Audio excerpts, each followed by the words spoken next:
خبر شامل کرتے ہیں محمد عبید اللہ کی۔ صدر women wing Punjab Kanwal Shozab, additional general secretary M P A Sania Kamran نے توسہ شریف سیلاب زدگان کی امداد کرنے کے لیے جدوجہد کی۔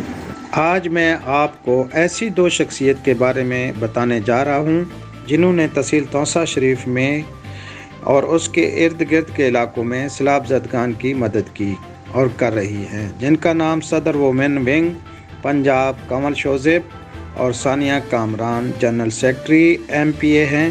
انہوں نے سیلاب زدگان میں نقد رقم اور خشک راشن، ٹینٹ وغیرہ بھی تقسیم کیے، اور ان کی چند تصویریں بھی آپ کو ٹی وی سکرین پر نظر آ رہی ہوں گی۔